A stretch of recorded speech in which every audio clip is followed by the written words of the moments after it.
The next function is called normalize by biomass.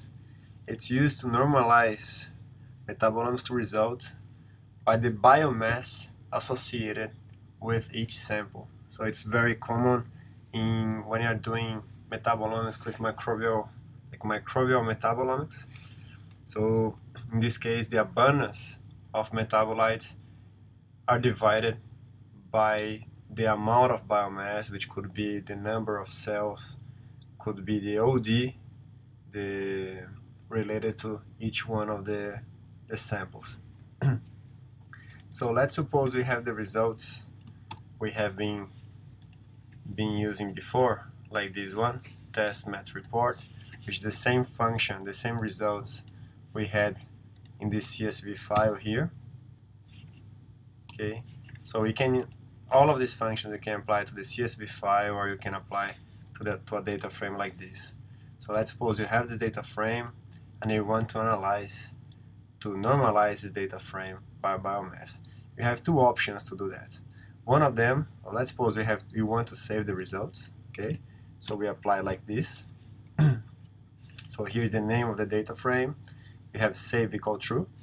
So because we didn't add the name of the folder, the path of the folder where we want to save the results, it's asking here, select the folder where the results will be saved. So we select the folder, which will be the same folder we have been working since the beginning. So now it's asking what's the biomass related with this sample here. Let's say that's 0.5. Okay, in this case the abundance of metabolites in this sample will be divided by 0.5, which means half of its value. Okay, so now it's going to ask, the value of the biomass for each of the samples. So let's say this one 0.2, this one 1.3, this one could be, which could be grams, for instance, 0.9 grams. So this one 1.3 grams, this one at 1.8 grams, 2 grams, 3 grams. So the value that you had in your experiment. And here you see that the results were saved to this file here called normbio. Again, you can change the name of this file that it generates by adding here output equal to the name that you want. So the results here, normbio, let's see how it looks like.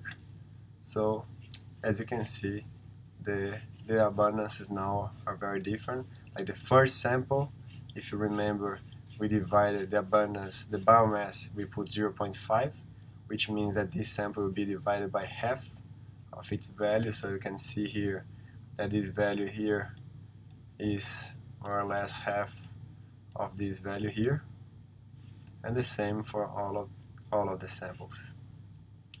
However, you don't want to manually add the information about each biomass. You don't want to add manually the information about the folder where you're going to save the results and so on. So if you want to do that in a high throughput manner, you can put that the folder you're going to save is this folder here. So the same one that we were using before. So that's the folder. And I want to say to automatically define what's the biomass associated with each sample. In this case, you can make a file like this. I'm going to show here. I'm opening in Excel. So it's a CSV file that you build like this. Pretty simple. You have the name of the samples, exactly the same way you have in the data frame or in the CSV file. And here the biomasses. Okay, 0.5, so let's say that 0.8, here is 0.4, here is 0.6, and the other ones will be 0.5. So you have all the biomasses here in a CSV file. If you don't have the CSV file, you can build a CSV file like this, pretty simple. Save the results. Yes, I want to save. Close. Don't save because I already saved. So now I need to point where this file is.